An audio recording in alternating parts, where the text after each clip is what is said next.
আচলতে মই এটা বিশেষ কাৰণত কেইদিনমান অসমৰ বাহিৰত আছিলোঁ আৰু সমষ্টিৰ বাহিৰত আছিলোঁ। মেম্বাৰশ্বিপ চলি আছে, মই সমষ্টিলৈকে আহিব পৰা নাছিলোঁ।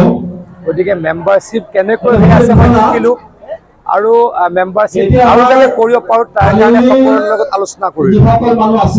এতিয়ালৈকে যোৱাকালিলৈকে আমাৰ জাগিৰোড সমষ্টিত 16,800তকৈ অধিক বিজেপিৰ মেম্বাৰশ্বিপ হৈছে। মই সকলোকে ধন্যবাদ জ্ঞাপন কৰিছোঁ। সকলোকে বিজেপি দললৈকে উষ্ম আদৰণি জনাইছোঁ আৰু মাত্ৰ 7টা দিনৰ ভিতৰত এই প্ৰায় 17,000 মানুহে বিজেপিৰ মেম্বাৰশ্বিপ লোৱাৰ কাৰণে মই অত্যন্ত সুখী হৈছোঁ। আকৌ তেখেতলোকক ধন্যবাদ জ্ঞাপন কৰিছোঁ। সমগ্ৰ অসমত যোৱাকালিলৈকে 12 লাখতকৈ অধিক ব্যক্তিয়ে বিজেপি দলৰ মেম্বাৰশ্বিপ লৈছে আৰু এইটো মেম্বাৰশ্বিপ লওঁতে নিজে আহিব লাগিব।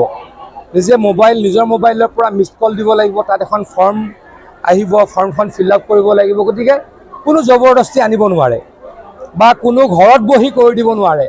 গতিকে তাৰ মাজতো যে 7 দিনত 12 লাখ মানুহ অসমত বিজেপি দলৰ নতুন সদস্য হৈছে, ই প্ৰমাণ কৰে নৰেন্দ্ৰ মোদী ডাঙৰীয়া আৰু হিমন্ত বিশ্ব শৰ্মা ডাঙৰীয়াৰ নেতৃত্বত অসমত বিজেপি কিমান শক্তিশালী আৰু শক্তিশালী কৰিব লাগিব। তাৰ কাৰণে আমি ৰাইজৰ আৰু কাম কৰিব লাগিব।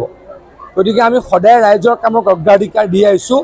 আজিও দিম, কাইলৈও দিম, ভৱিষ্যত। আচলতে মই এটা বিশেষ কাৰণত কেইদিনমান অসমৰ বাহিৰত আছিলোঁ আৰু সমষ্টিৰ বাহিৰত আছিলোঁ। মেম্বাৰশ্বিপ চলি আছে, মই সমষ্টিলৈকে আহিব পৰা নাছিলোঁ। গতিকে মেম্বাৰশ্বিপ কেনেকৈ হৈ আছে মই শিকিলোঁ আৰু মেম্বাৰশ্বিপ আৰু যাতে কৰিব পাৰোঁ তাৰ কাৰণে সকলোৰে লগত আলোচনা কৰিলোঁ। এতিয়ালৈকে যোৱাকালিলৈকে আমাৰ জাগিৰোড সমষ্টিত 16,800তকৈ অধিক বিজেপিৰ মেম্বাৰশ্বিপ হৈছে। মই সকলোকে ধন্যবাদ জ্ঞাপন কৰিছোঁ। সকলোকে বিজেপি দললৈকে উষ্ম আদৰণি জনাইছোঁ আৰু মাত্ৰ 7টা দিনৰ ভিতৰত এই প্ৰায় 17,000 মানুহে বিজেপিৰ মেম্বাৰশ্বিপ লোৱাৰ কাৰণে মই অত্যন্ত সুখী হৈছোঁ। আকৌ তেখেতলোকক ধন্যবাদ জ্ঞাপন কৰিছোঁ। সমগ্ৰ অসমত যোৱাকালিলৈকে 12 লাখতকৈ অধিক ব্যক্তিয়ে বিজেপি দলৰ মেম্বাৰশ্বিপ লৈছে আৰু এইটো মেম্বাৰশ্বিপ লওঁতে নিজে আহিব লাগিব।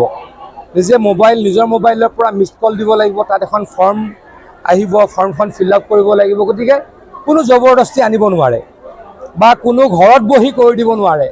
গতিকে তাৰ মাজতো যে 7 দিনত 12 লাখ মানুহ অসমত বিজেপি দলৰ নতুন সদস্য হৈছে, ই প্ৰমাণ কৰে নৰেন্দ্ৰ মোদী ডাঙৰীয়া আৰু হিমন্ত বিশ্ব শৰ্মা ডাঙৰীয়াৰ নেতৃত্বত অসমত বিজেপি কিমান শক্তিশালী আৰু শক্তিশালী কৰিব লাগিব। তাৰ কাৰণে আমি ৰাইজৰ আৰু কাম কৰিব লাগিব। গতিকে আমি সদায় ৰাইজৰ কামক অগ্ৰাধিকাৰ দি আহিছোঁ। আজিও দিম, কাইলৈও দিম, ভৱিষ্যত।